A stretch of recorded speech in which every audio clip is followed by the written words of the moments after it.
Fala galera, tudo na paz? Eu quero te fazer uma pergunta. Você tem um celular que suporta o 5G? Eu não estou falando da internet do Wi-Fi que você tem na sua casa, mas sim a quinta geração da internet móvel. Eu vou relacionar aqui algumas das características de cada geração, desde o 1G até a atual 5G, e esclarecer de uma vez por todas a diferença entre a rede que você tem na sua casa e a rede móvel. Então, vem comigo que hoje é dia de Geek Explica. Aqui quem fala é Samuel Ribeiro e vocês estão no canal Geek de Fibra.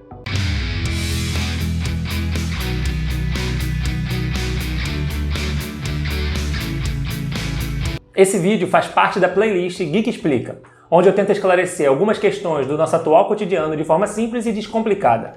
E hoje eu vou falar sobre o tema de internet móvel, que por mais que seja algo que lidamos todos os dias, ainda pode ser um assunto bem complexo para muitas pessoas. Então eu quero fazer um pedido para você.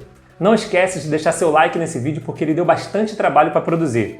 Não custa nada e é só clicar aqui para valorizar meu esforço. Eu vou te dar um tempo para você poder clicar. Alguns momentos depois... Clicou? Show de bola! Agora, se você ainda não for inscrito, aproveita e se inscreve no canal para dar aquela moral e ativa o sininho para não perder nenhum dos vídeos que eu posto toda semana aqui no canal. Então, vamos pro conteúdo.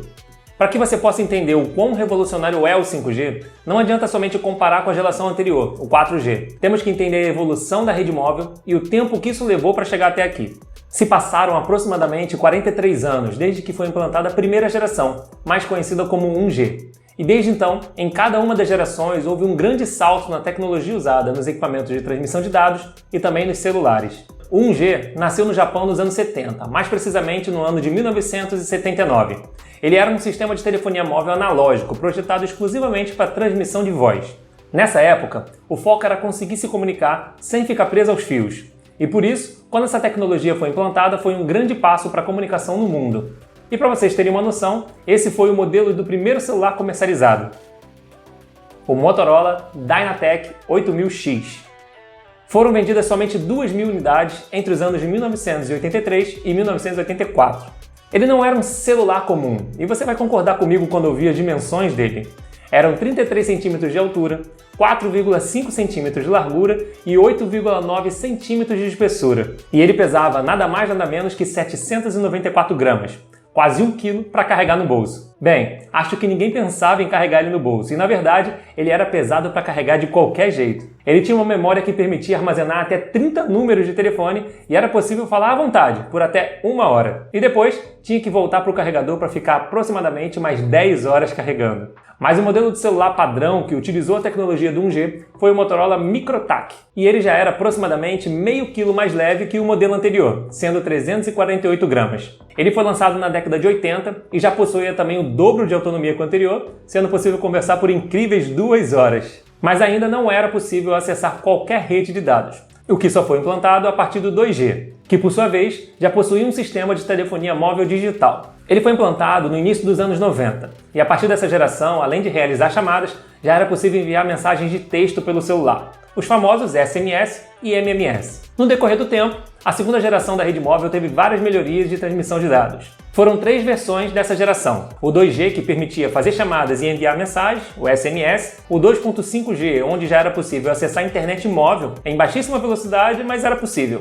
e o 2.75G, que conseguiu mais que dobrar a velocidade da internet móvel, que ainda era muito baixa para os padrões de hoje. Eu sei que parece confuso, mas mais uma vez eu quero deixar claro que esses são somente as siglas e nomes das versões dessa geração. E depois de muitos avanços nas tecnologias dos celulares, já era possível ter um 100% portátil. E o modelo padrão de celular para a época era o Motorola StarTAC, que já pesava somente 88 gramas. Ele foi lançado no ano de 1996 e já permitia trocar a bateria para ganhar maior autonomia. E além do StarTAC, outros celulares que ficaram na memória das pessoas foram o Nokia 5120, que foi o primeiro a ter o joguinho da cobrinha, e também o famoso tijolão, o Nokia 3310. Que já vinha com várias outras funções, como capacidade de baixar toques, calculadora e até cronômetro. E eu tenho certeza que a nostalgia bateu fundo em muita gente agora. O 3G, por sua vez, foi quem de fato começou a democratização da internet móvel. Ele foi implantado no início dos anos 2000 e, da mesma forma que a geração anterior, o 3G sofreu alguns upgrades, com o objetivo de aumentar ainda mais a velocidade na transmissão de dados. Sendo o 3G com velocidades de até 2 megabits, o 3G+, com 3,6 megabits de velocidade, o H+, com seus 5 megabits e o H+, dual, com velocidade de até 10 megabits. A partir de então, já era possível navegar nas redes sociais, enviar e-mails, compartilhar fotos e até assistir vídeos na internet, além de permitir a localização por GPS em tempo real. E o celular mais badalado na época era o Motorola Razr V3. Ele foi lançado em 2004 e foi sonho de consumo de muita gente, inclusive o meu. Mas nem todos conseguiam comprar um, porque ele custava em média uns R$2.000 na época, onde o salário mínimo era menos de R$300. Ele já tinha uma memória interna de incríveis 7 MB para armazenamento, tinha um Bluetooth, reprodutor de MP3, MP4, ou seja, músicas e vídeos, e já possuía até câmera para poder fazer fotos. Mas a qualidade era VGA, que era menos de 1/3 de 1 megapixel. Agora, o 4G foi um marco na história da internet móvel. Essa geração foi implantada em 2010 e permitiu uma navegação mais fluida devido à maior velocidade na transferência de dados.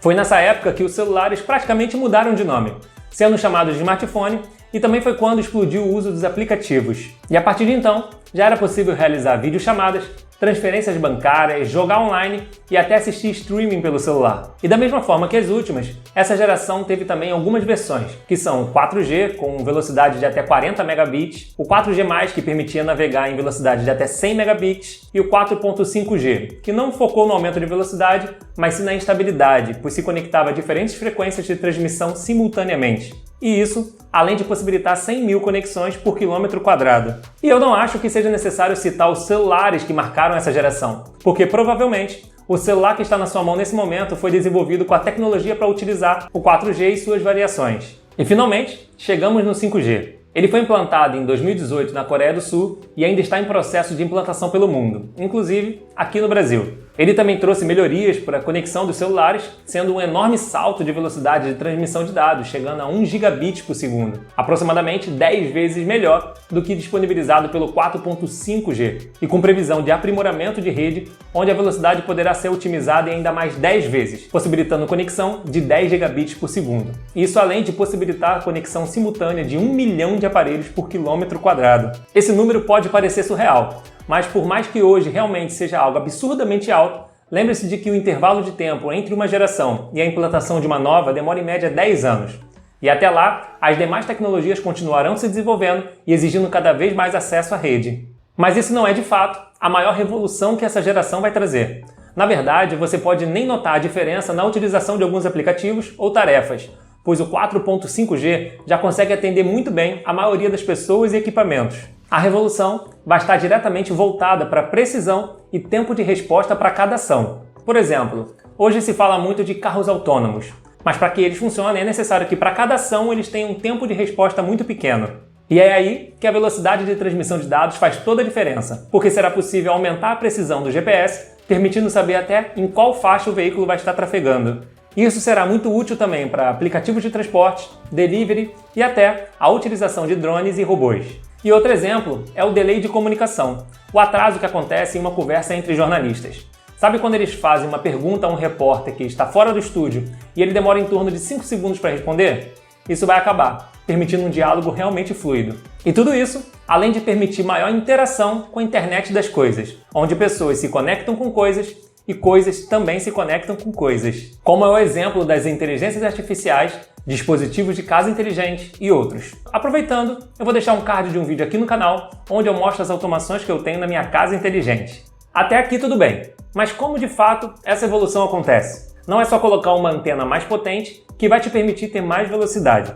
De uma forma bem resumida, os dados trafegam pelo ar através de ondas eletromagnéticas, da mesma forma que o sinal de rádio, por exemplo. Essas ondas são transmitidas por várias antenas espalhadas em cidades e bairros, até chegar no seu smartphone, que por sua vez devolve o sinal com uma resposta. Esses são os famosos download, que é quando os dados são recebidos no seu aparelho, e o upload, que é quando os dados são enviados pelo seu aparelho. E é aí que se estabelece uma comunicação, chamada de transferência de dados. Então, para conseguir carregar um vídeo mais rápido ou acessar outra coisa que dependa da internet, basta aumentar a velocidade na transmissão de dados. E é aí que entra a questão da frequência de transmissão, que é nada mais nada menos que a quantidade de ondas que são transmitidas em um único segundo. Ou seja, quanto mais ondas por segundo, mais dados são transmitidos. E cada onda dessa é considerado 1 Hz, que é o mesmo que 1 bit de dados e que é o mesmo também que um dígito binário, aquela linguagem cheia de zeros e uns que o computador entende. Agora, já é possível entender que quanto maior a frequência,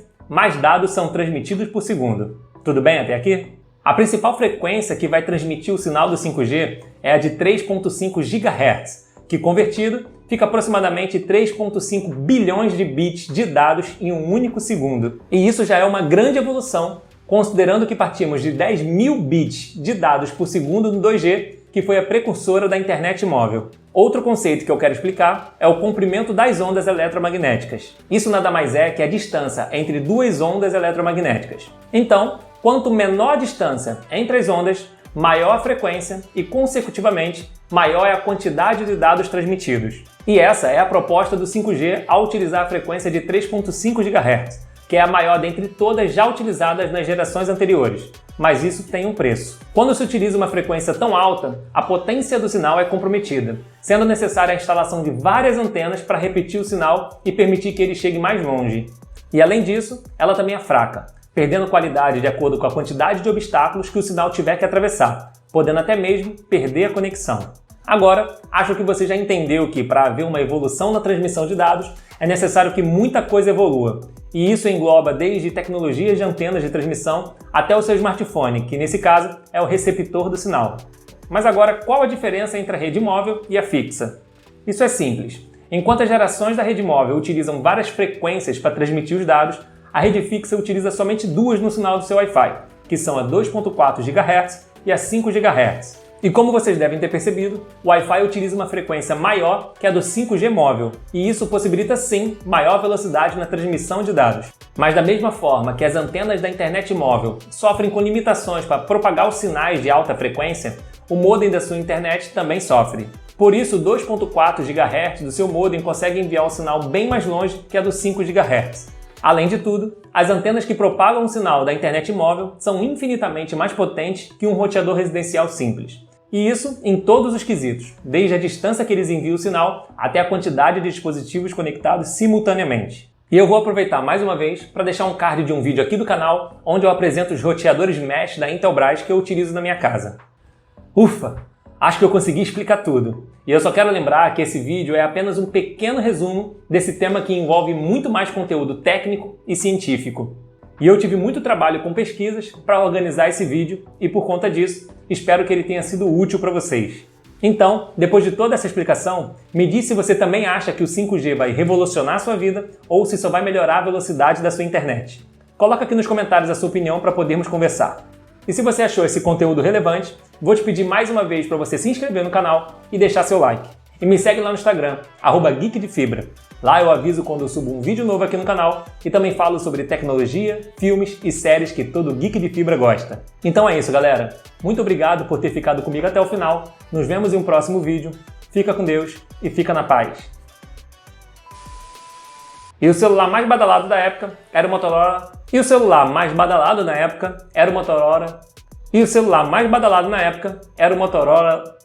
Motorola.